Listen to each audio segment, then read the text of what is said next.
Hi everyone, in this video I'm going to show you how to create an edit in Photoshop in the style of Edward Weston. The first thing to remember is that you should either have a simple background for your subject or a close-up picture of an object. So I've opened my picture. The first thing I need to do is go to Layer, a new adjustment layer, black and white. So this picture is in black and white, so I'll press OK. And then under adjustments on the right hand side, this is the black and white adjustment layer.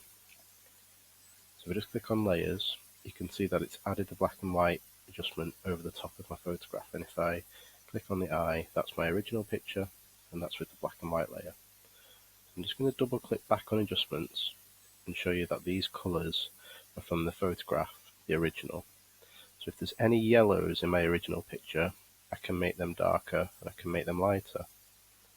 If there's any reds, I can make any of the reds darker. There's only a couple by the looks of it, or lighter. Same for greens,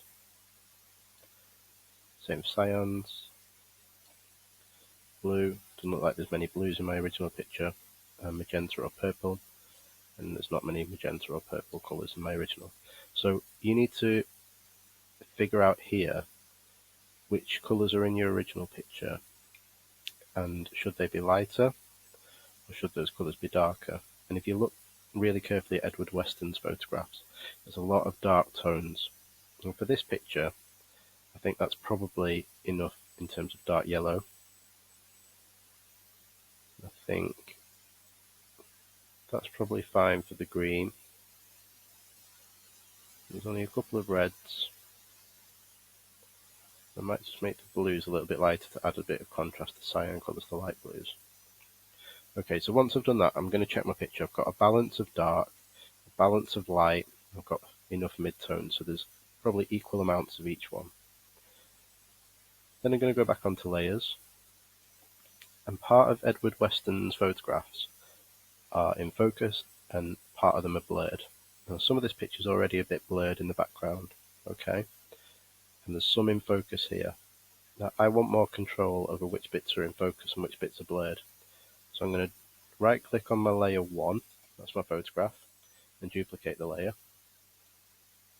And then I'm going to add a filter, a blur filter. So go up to the top, click filter and blur. And there's loads to choose from, but I'm going to choose Gaussian blur. Now, you can slide this slider and decide how blurry you want your picture. If I have my picture that blurry, I can't really make anything out. And if you look at Edward Weston's photographs, they're only slightly blurred in parts. So I'm going to make sure I've only blurred it a little bit, maybe like that much. That's okay. Now I've got my original picture underneath, and to see part of the original picture I need to add a layer mask. So I click on this little button down here, add a layer mask, and I'm going to cut through the mask to show the original picture underneath. Now to cut through, I need to use the brush tool. So I'm going to click on B for brush, it's that one, and I'm going to make sure my brush is set to black. If you want to reset the colours, just click on that, and the front colour is white, the background is black, and if you want to swap them over, press X on your keyboard or this little arrow. That's a bit tricky to get that arrow sometimes, so I'm going to press X on my keyboard. Now I need to make sure my brush has got a very soft edge, so the blur isn't too harsh between the bits that are in focus and the bits that aren't. I'm going to make my brush a tiny bit bigger, like that. I'm going to make sure I've clicked on my mask, and I have, because it's got a little box around it.